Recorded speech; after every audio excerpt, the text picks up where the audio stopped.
Hello, everyone. Welcome to this Radcast. I'm joining you from beautiful Orcas Island, and to be specific, the Doe Bay Resort, ecological resort.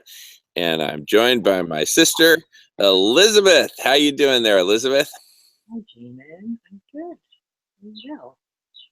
And I'm speaking to you from lovely Richmond, California, just a half a mile from the Chevron refinery.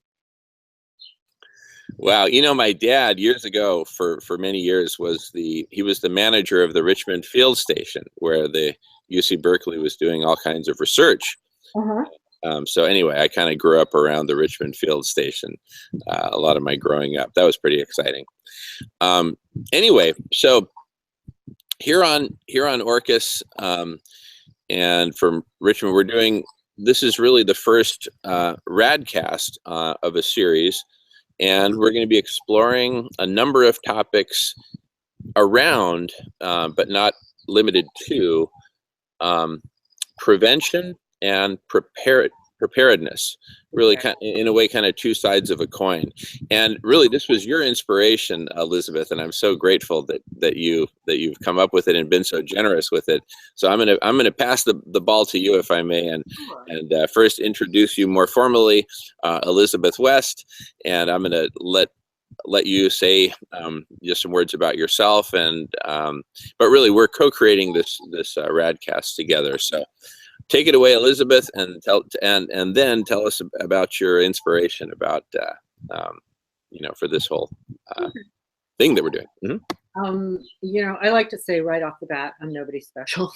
I mean, in other words, we're all part of this planet. We all live here. We all can make contributions. We all have tremendous gifts and potential. And I'm just one of 7.5 billion. Um, so moving on to how I've been sort of contemplating what lies ahead for us. Um, and I have been contemplating it for ahead. I've been contemplating it for many, many years, and the reality seems to be coming at us faster and faster.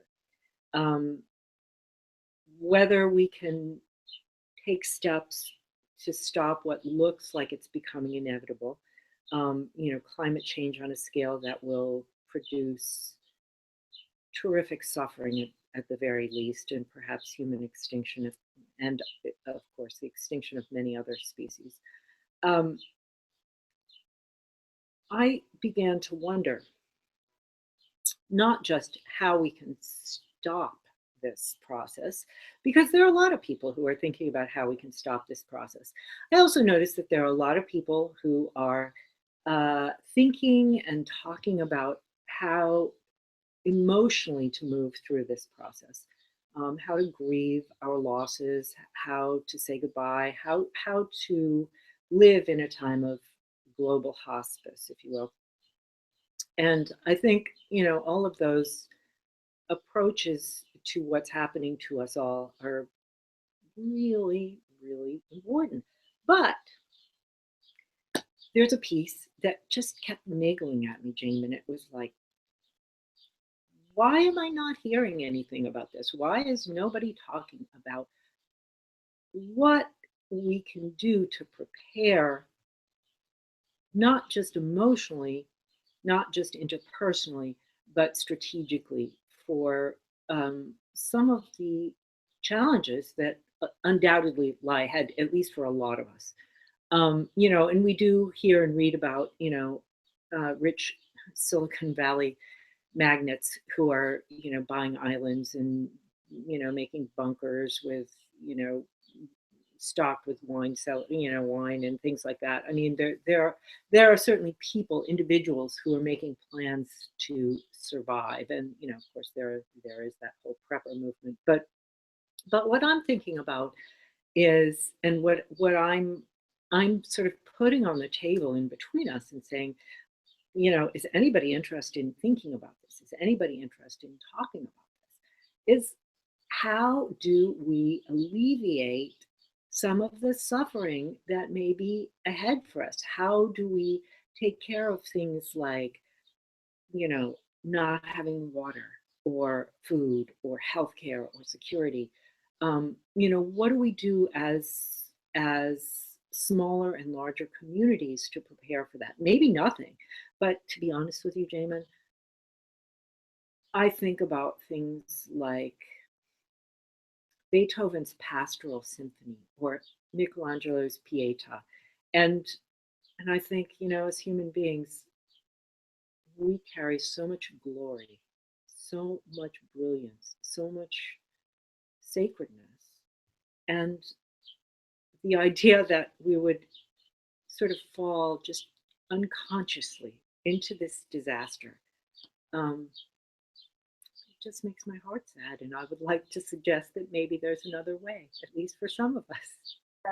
Absolutely. Brilliant. Brilliant. So I called you and I said, Jamin, you're a great strategist. You're a planner, you're an organizer, you're an engineer. And there's an element of that that is absolutely critical to this aspect of looking ahead. And you know, what do you think? Do you have any interest? Do you have any ideas? And of course, your idea was a radcast. So here we are. Awesome. Awesome. So great to be here. By the way, because of the rain outside, which hopefully will abate here shortly, I've had to move inside temporarily. So A, can you hear me okay? And B, are you disturbed at all by the background noise? There's a couple other voices at the far end of the room. I'm okay. Okay. Oh, great. Okay. So here we are. And, you know, the first thing I want to say about this is that from my perspective, this is a conversation that we do not know how to have, either at a local level or a national or much less planetary level. And it's a conversation we were not supposed to have, right? We're not supposed to be falling apart at the seams here. You know, we're supposed to be, everything's supposed to be getting better, right? Isn't everything supposed to just, you know, I'm just saying, you know. Right. Well, that's the assumption, is that every year will lead to bigger and better and more improved and happier and so on and so forth, right? Yeah, and you and I grew up in a golden age where that was just, we were just steeped in that, you know, paradigm of prosperity and progress, and more is better and more is on the way, and oh, even more is on the way and even better, and you know, and there's a writer who has encapsulated that whole you know philosophy and where it's taken us, which you may have heard of. It's Charles Eisenstein, and his book is The Ascent of Humanity. Right. Yeah. Yep. Have you read that? Mm-hmm. Oh, good. Awesome. I'm so glad. Really. I'm really glad. Okay. And, you know, he's also, you know, born and raised in the same golden age, and he actually articulates his experiences very well, very, very artistically, I would say. And actually had the opportunity to meet Charles at a talk that he gave in Oakland. So anyway, so here we are, just with this terribly rude awakening of like a bucket of ice water, while we, you know, thought we were going to sleep in. And I'm just saying we're really not prepared to react to this. So that's one of the reasons why this, for me, this radcast is so important, because we're doing this, you know, just very much, you know, just come as you are. And I want to invite everyone to be a part of this very conversation. And, you know, one way to do that is to type your comments and questions and whatnot into this YouTube video, right? And there will be many other ways to participate that we'll develop and implement over time, and hopefully in a relatively short period of time. But welcome everyone to this conversation.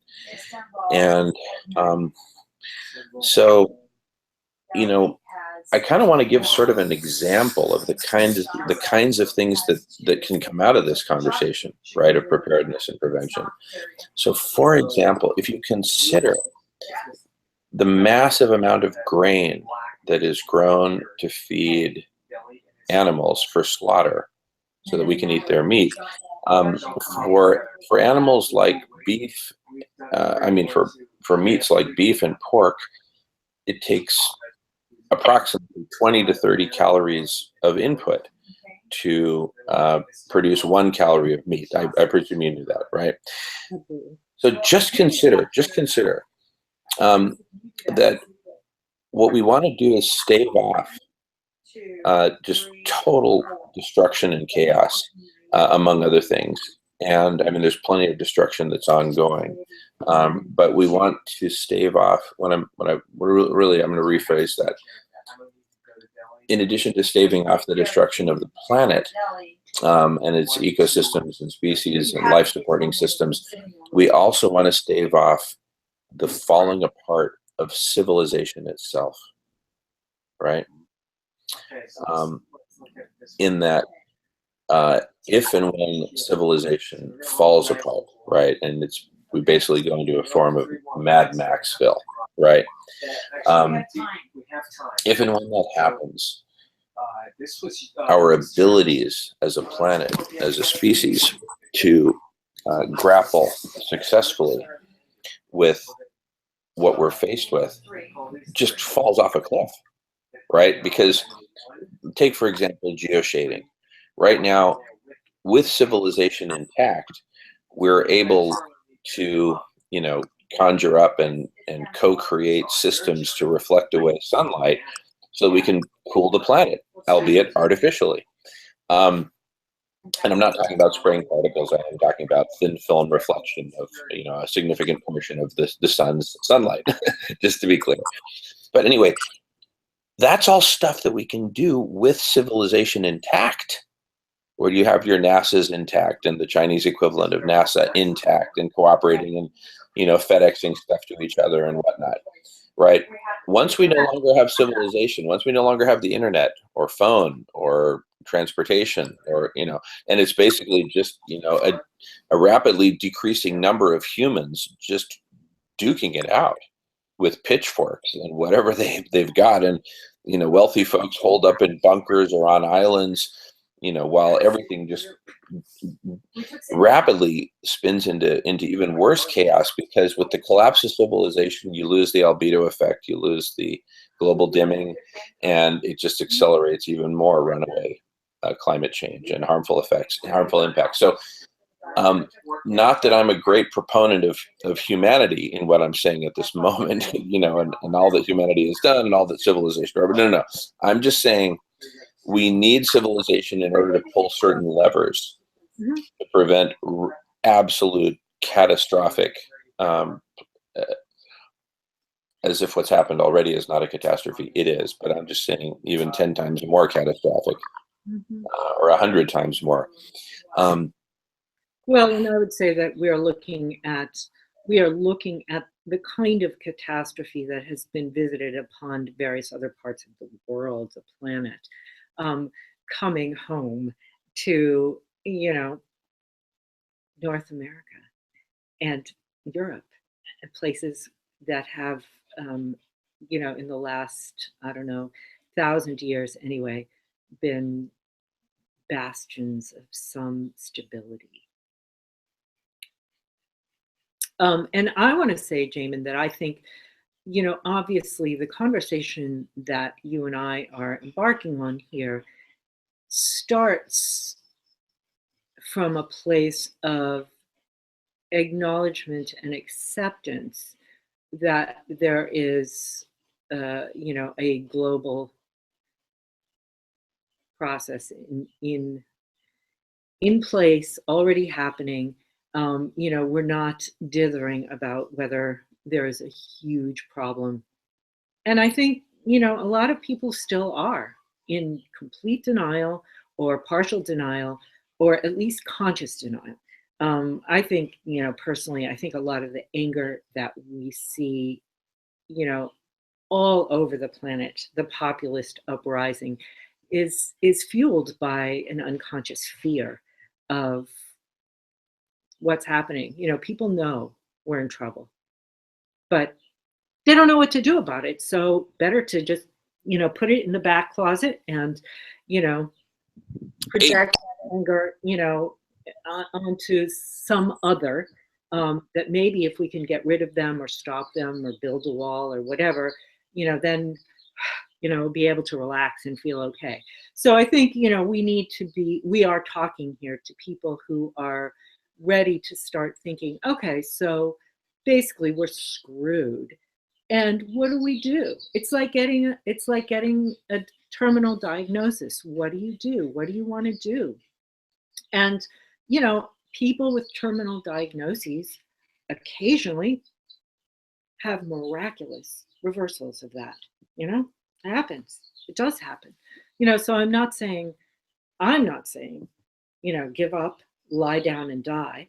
But I'm saying there's a pretty good chance that we're not going to be, at least all of us, around, kayaking, having, having a cup of tea in our living room, whatever, in 10 years' time.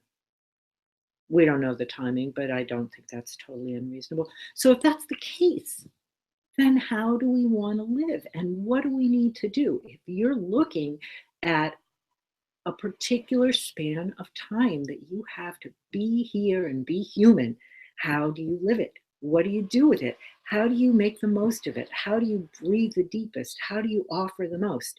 And one of the things that I keep coming back to is we're going to see people, migrating because of climate issues. They're going to be homeless. They're going to be hungry. There are going to be lots of healthcare issues. And, maybe it all ends up in the same place in the end. Maybe it does.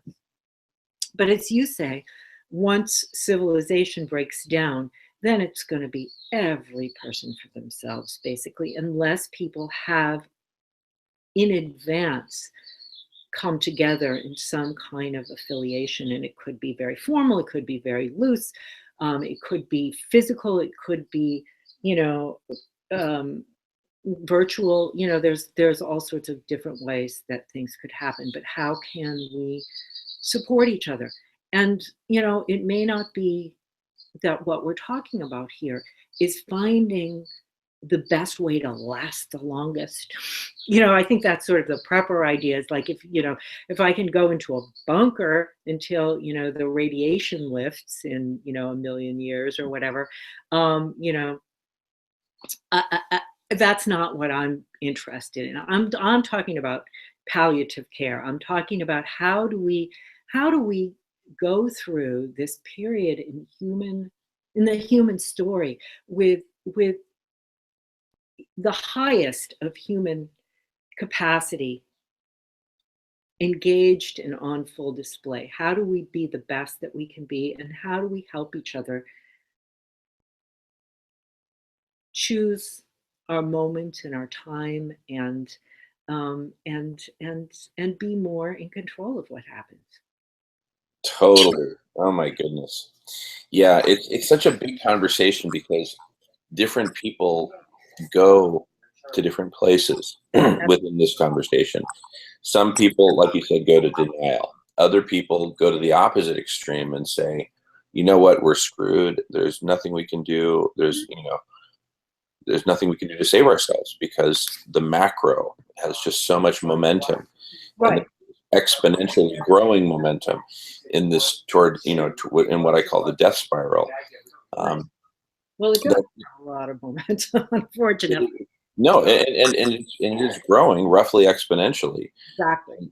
With the self-reinforcing feedback loops, of which Professor Guy McPherson has identified in 67 at last count. And I think he actually stopped counting. So the point is, we're really, really in a bad death spiral. Now, can we get out of it? See, that's where I go. What can we do to get out of it? Some people say there's nothing we can do to get out of it. Other people say there's no problem at all. And then there's everything in between. Well, somewhere in between is Jamen Shively, who says, hey, I acknowledge there's a problem, and I think that maybe there's something we can do about it. It's staving off this absolute death spiral decline into just obliteration. What among those things that I think are obvious that we need to do, there's two things that just jump out at me as just totally obvious.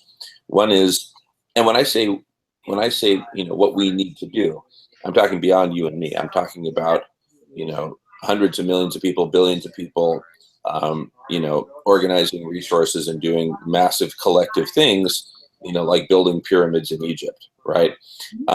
Hopefully under a much more benevolent regimen, shall we say. But nonetheless, look, we have demonstrated capacity to come together and do amazing things together. So one of those amazing things is we need to come together and figure out how the heck we're going to cool the planet. How do we artificially put a halt to this runaway warming that's happening of the planet? Because if we let it go any further, if we don't take really drastic measures right now, we're very close to the edge of the cliff. And once we're in Thelma and Louise style free fall, there's not, what do you do? Pop the trunk and, have some additional air resistance from that? No, we're out of time. So we need to, so remember I said there's two things. So one is we need to cool the planet. And I've, been talking a fair amount about using thin film reflective materials deployed in space, perhaps at the Lagrange point in between the Earth and the Sun, which is kind of the sweet spot where you maximize bang for buck in terms of reflective shading. But even if we reflect away 1% of the sun's rays, that is very significant. That would move the dial. What's the optimal? Maybe it's 1.7%. I don't know. Will that have implications for agriculture and this and that and local climate all around the world? Absolutely. It's kind of like giving chemo to a cancer patient. What killed the patient? Was it the chemo or the cancer? But the whole point of taking chemo is to kill the cancer and then recover. I'm just saying this would be kind of like chemo, but I'm saying it's time to do the chemo at this point if we want to have any hope. So that's one. What's two? Number two is, in order to do this geoshading and other planetary scale projects, in order to do those successfully, we need civilization for so many reasons, right? We can't afford the collapse of civilization at this juncture, at this moment in history. Maybe in the future, once we've decommissioned the nuclear power plants, maybe then we could actually afford the collapse of civilization. But for that and many other things to happen, that may be a ways off. Right now, we cannot afford the collapse of civilization. So to stave off collapse, what I would recommend is that the first thing we do is guarantee food for all the world's people. Now, how on earth do we do that? The way that we do that is we essentially, I'm going to use the word ban, but I don't really mean ban from a government, prohibition standpoint. I mean using marketplace principles and forces, marketplace PR, et cetera, and I'll get more into that later. But the essentially ban grain-fed meat.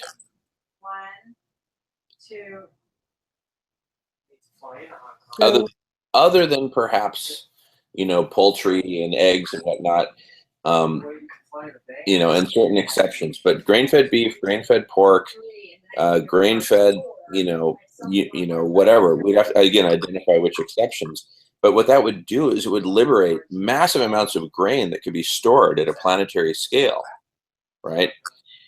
Okay. And anyway, I'm just saying those are the two biggies: cool the planet and ensure civilization by guaranteeing food for the world's people, not just food, but water and other vital resources. Those are the two big macro objectives. Now, how do we get there? That's the subject of much conversation.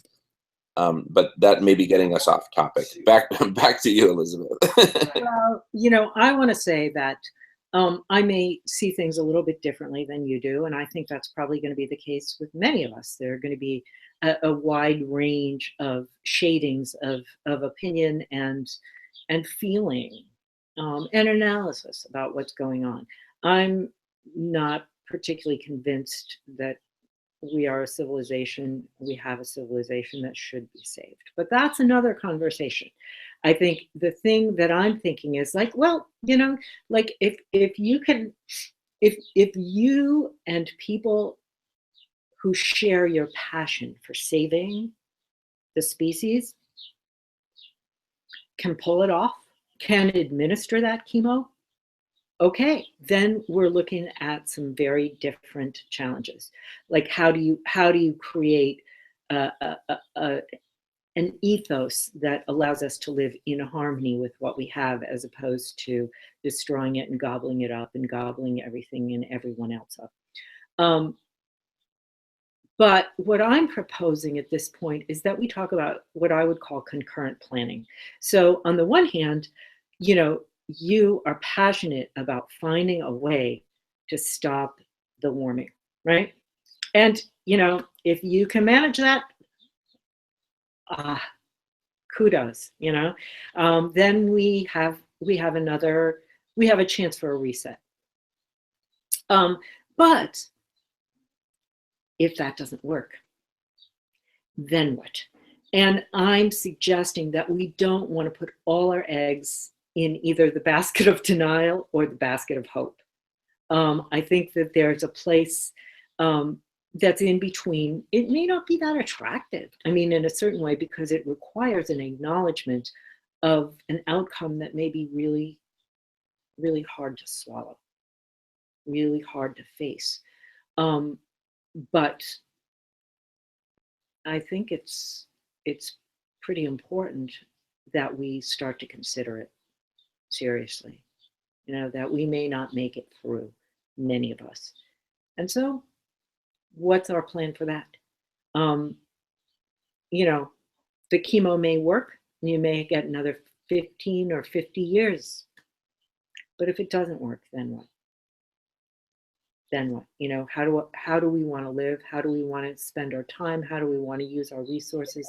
And what I'm suggesting is that we consider working together, you and I, and anybody else who would like to join us. And that's a particularly important part of this, is that this is not it's hardly something that you and I can do on our own, nor would we want to. I think that's pretty clear for both of us.